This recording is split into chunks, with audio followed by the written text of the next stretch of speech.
Give me thy torch, boy, hence and stand aloof. Yet put it out, for I would not be seen. Under yon yew trees lay thee all alone, holding thy ear close to the hollow ground, so shall no foot upon the churchyard tread, being loose and firm with digging up of graves. But thou shalt hear it.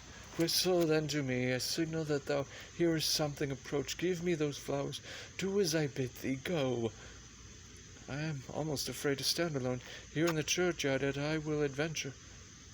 Sweet flower, with flowers thy bridal bed I strew. Woe, thy canopy is dust and stones, which with sweet water nightly I will do. Or wanting that, with tears distilled by moans, the obsequies that I for thee will keep nightly shall be to strew thy grave and weep.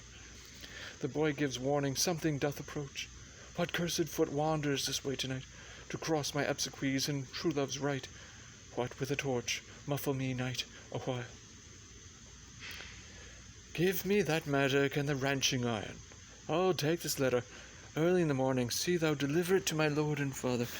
Give me the light. Upon thy life I charge thee, whate'er thou hearest or seest, stand all aloof, and do not interrupt me in my course. Why, I descend into his bed of death, is partly to behold my lady's face, but chiefly to take thence from her dead finger a precious ring, a ring that I must use in dear employment. Therefore hence be gone, but if thou jealous dost return to pry in what I farther shall intend to do, by heaven I will tear thee joint by joint, and strew this hungry churchyard with my limbs. The time and my intents are savage wild, more fierce and more inexorable far than empty tigers or a roaring sea. I will be gone, sir, and not trouble you. So shalt thou show me friendship. Take thou that.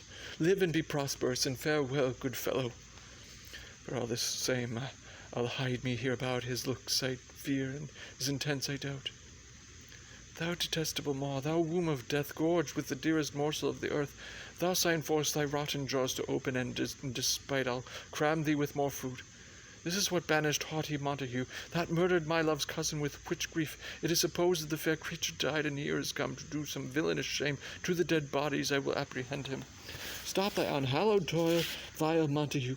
Can vengeance be pursued further than death? Condemned villain, I do apprehend thee. Obey and go with me, for thou must die. I must indeed, and therefore came I hither. Good gentle youth, tempt not a desperate man. Fly hence and leave me. Think upon these gone. Let them affright thee.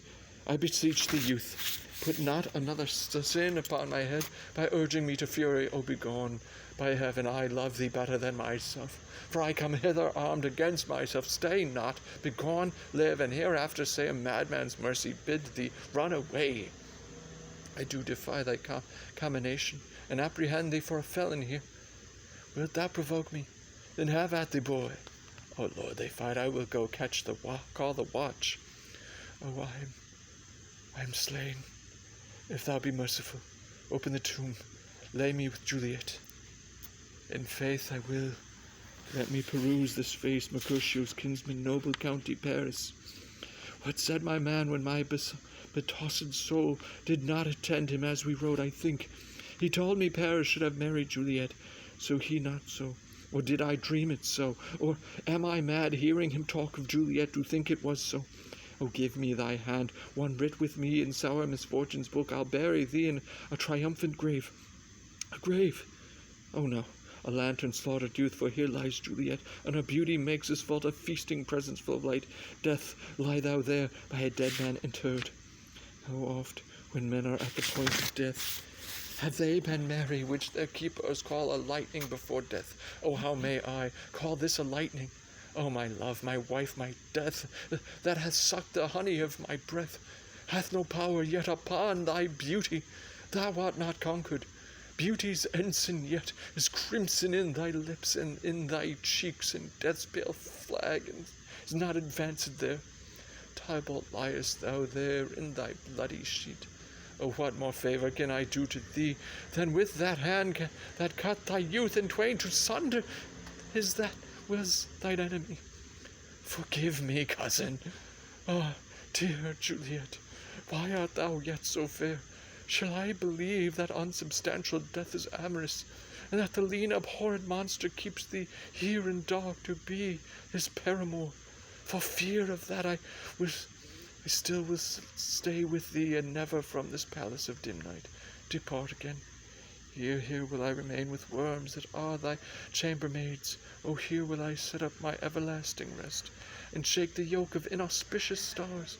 From this world-wearied flesh eyes look your last, arms take your last embrace, and lips, O you, the doors of breath, seal with a righteous kiss, a dateless bargain to engrossing death. Come, bitter conduct, come, unsavory guide, thou desperate pilot. Now at once run on the dashing rocks, thy seasick, weary bark. Here's to my love, O true apothecary, thy drugs are quick, thus with a kiss I die. St. Francis, be my speed. How oft tonight have my old feet stumbled at graves. Who's there? Here's one a friend, and one that knows you well. Bliss be upon you, tell me, my good friend. What torch is yon that vainly leads his light to grubs and eyeless skulls, as I discern it burneth in the chapel's monument? It doth so, holy sir, and there's my master, one that you love. Who is it? Romeo. How long hath he been there? Full half an hour. Go with me to the vault. I dare not, sir, my master knows not, but I am gone hence, and fearfully did menace me with death if I did stay to look on his intents. Stay then, I'll go alone. Fear comes upon me. Oh, much I fear some unthrifty thing. As I did sleep under this yew tree here, I dreamt my master, and another thought that my master slew him. Romeo, alack, alack, what blood is this which stains the stony entrance of this sepulchre? What means these masterless and gory swords to lie discolored by this place of peace? Romeo, oh pale, who else? What Paris too, and stepped in blood? Oh, what an unkind hour is guilty of this lamentable chance. The lady stirs. O comfortable friar, where is my lord? I do remember well where I should be, and there I am. Where is my Romeo? I hear some noise. Lady, come from that nest of death, contagion, and unnatural sleep. A greater power than we can contradict hath thwarted our intents. Come away. Thy husband in thy bosom there lies dead, and Paris to come. I'll dispose of thee among a sisterhood of holy nuns.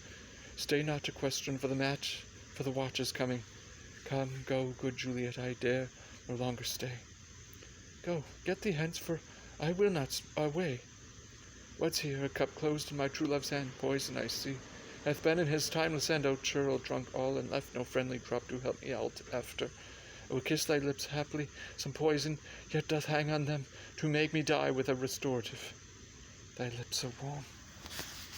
Lead, boy, which way? Yea, noise. Then I'll be brief, O happy dagger. This is thy sheath, their rust, and let me die. This is the place, there with the torch doth burn. The ground is bloody. Search about the churchyard, go some of you, whoe'er you find attach. Pitiful sight, here lies the county slain, and Juliet bleeding, warm and newly dead, who here hath lain his 2 days buried. Go tell the prince, run to the Capulets, raise up the Montagues, some others search. We see the ground whereon those woes do lie, but the true ground of all these piteous woes we cannot without circumstance descry. Here's Romeo's man. We found him in the churchyard. Hold him in safety till the prince come hither. Here's a friar that trembles, sighs, and weeps. We took this mattock and this spade from him as he was coming from this churchyard side. A great suspicion, stay the friar too. What misadventure is so early up that calls our person from a morning rest? What should it be that is so shrieked abroad? Oh, the people in the city cry Romeo, some Juliet, and some Paris, and I'll run with open outcry toward our monument. What fear is this which startles in our ears? Sovereign, here lies the county Paris slain, and Romeo dead, and Juliet dead before, warm and no killed. Search, seek, and know how this foul murder comes. Here's a friar and slaughtered Romeo's man, with instruments upon them fit to open these dead men's tombs. O heavens! O wife, look how our daughter bleeds. This dagger hath mista'en, for lo, his house is empty on the block of Montague, and it missheathed in my daughter's bosom. Oh me, this sight of death is a bell that warns my old age to a sepulchre. Come, Montague, for thou art early up to see thy son and heir now early down. Alas, my liege, my wife is dead tonight. Grief of my son's exile hath stopped her breath. What further woe conspires against mine age? Look, and thou shalt see, O thou untaught, what manner is in this to press before thy father to a grave. Seal up the mouth of outrage for a while, till we can clear these ambiguities, and know their spring, their true descent, and then will I be general of your woes, and lead you even to death. Meantime forbear, and let mischance be slave to patience. Bring forth the parties of suspicion. I am the greatest able to do least, yet most suspected, as the time and place doth make against me of this direful murder. And here I stand, both to impeach and purge myself condemned and myself excused. Then say at once what thou dost know in this. I will be brief, for my short date of breath is not so long as is a tedious tale. Romeo there dead was husband to that Juliet, and she there dead, that Romeo's faithful wife. I married them, and their stolen marriage day was Tybalt's doomsday, whose untimely death banished the new-made bridegroom from the city. For whom and not for Tybalt Juliet pined. You to remove that siege of grief from her betrothed, and would have married her perforce to county Paris.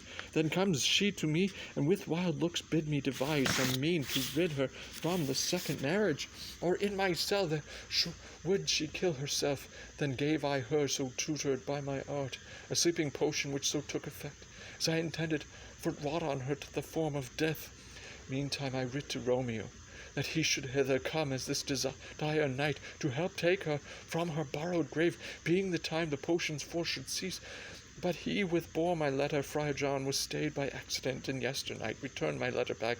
Then all alone, as the prefixed hour of her waking came, I to take her from her kindred's vault, meaning to keep her closely at my cell, till I conveniently could send to Romeo.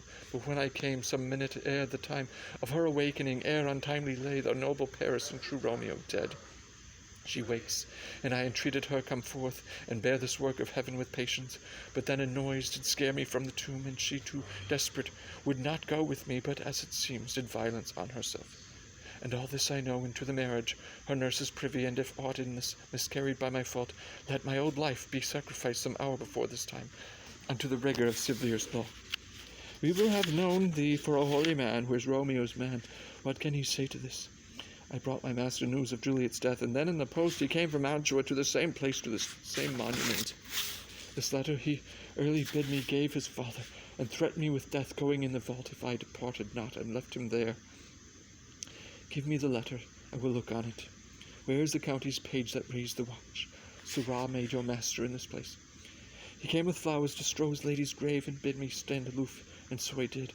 Anon comes one with light to ope the tomb, and by my master drew on him, and then I ran away to call the watch. This letter doth make good the friar's words, their curse of love, the tidings of her death. And here he writes, that he did buy poison of a poor apothecary, and therewithal came to this vault to die and lie with Juliet. Where be these enemies, Capulet, Montague? See what a scourge is laid upon your hate, that heaven finds means to kill your joys with love. And I, for winking at your discords too, have lost a brace of kinsmen. All are punished.